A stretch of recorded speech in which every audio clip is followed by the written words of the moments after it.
I'm Joe Markovich. I'm a business exit planner, and I'm here today talking with my assistant, and we're talking about the questions that business owners have when they're thinking about transitioning out of their business.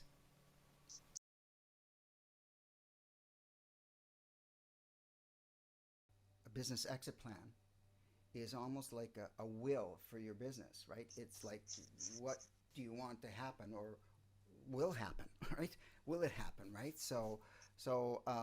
Yeah, in a way, people do think about their retirement part of their life and what they're going to do, maybe, or how much money they're going to need to support their retirement. But if they have a business, if you own a business, that needs to be done actually at the same time as your retirement. That is part of your retirement. In fact, it could be like the success of your retirement plan, right?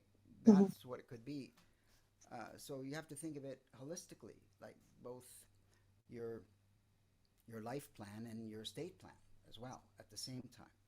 And that's what you know exit planning. When you do that, with the process that we use, like the BEI, the 7-step process, going through the different steps, we cover off all those details. We ask all those questions. We fill in all those blanks, right?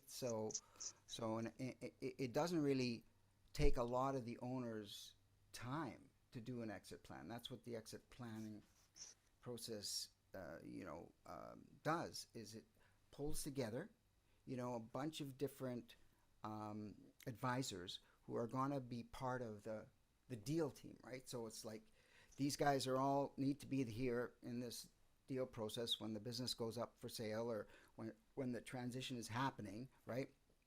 You need the lawyer, you're going to need your accountant, you know, you're going to need an investment banker, maybe, if there's going to be financing involved. There's going to be, a few key professionals that are going to be around you and supporting you.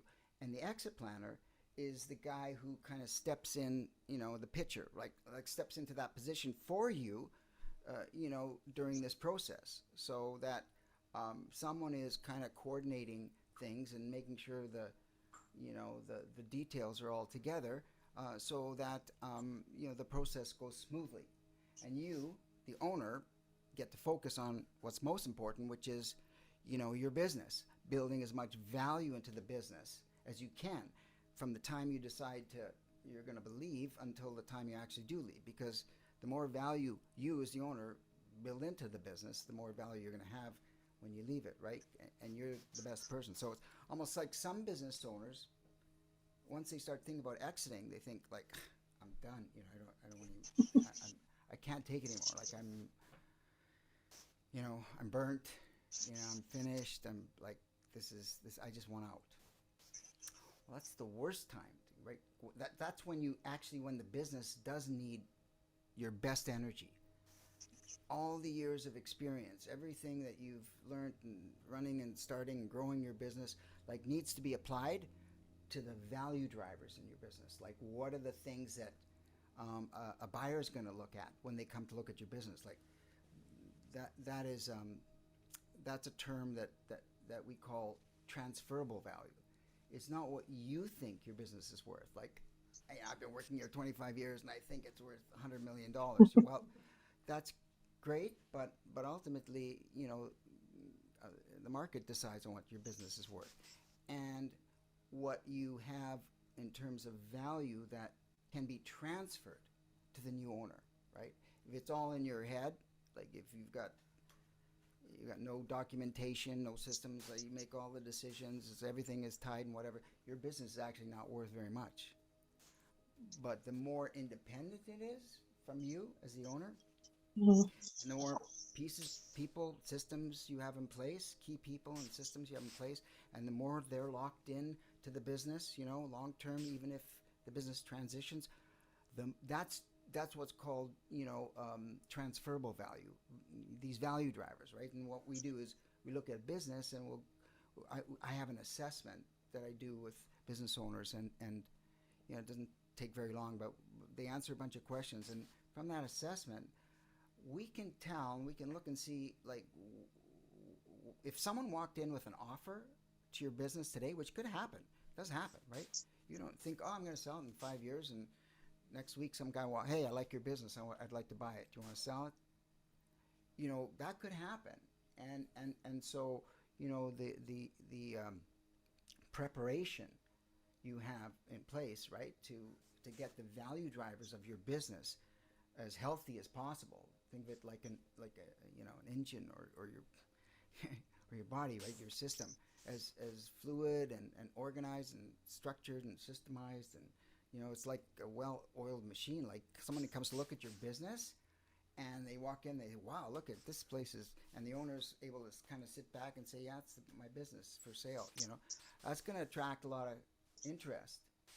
And when there's multiple interests in your business, guess what happens? Pushes up the price. It becomes a competitive situation. So you can choose the buyer. That's the only way you can actually, as the owner, be in a situation where you've got a good business that's worth something, and it's independent of you, and whatever. When someone buys it, it can be likely a predictable source of revenue for them over the years, right? It looks like it's going to run like it is, and even maybe better. But that's what buyers are looking for. Looking for a business, not looking to get behind the wheel or start making the bagels. you know, like I did, but they're going to be looking for a business that is an investment, right? It's like an investment in a machine that generates profits, right? Profitability, and those are the things that are important in valuation of a business. Like, is it profitable? Is that profit predictable? And there's a measure for it. They call it EBITDA, which is earnings before interest, taxes, depreciation, and amortization. And that's what these valuators that are valuing business or brokers in the market look at, and they say, well, what's the multiple of that? Like, okay, if they're making $3 million in the industry that they're in, how many times would they get that in the market? That would be kind of a market value. And so, maybe 3 times. Okay, that business might be worth around $9 million. That's that's a market valuation. So as owners thinking about the next 10 years or even 5 years of your business, that's a good time. If you're thinking about retirement, in the future and all that stuff, you should be thinking at the same time about what you're doing about retiring from your business.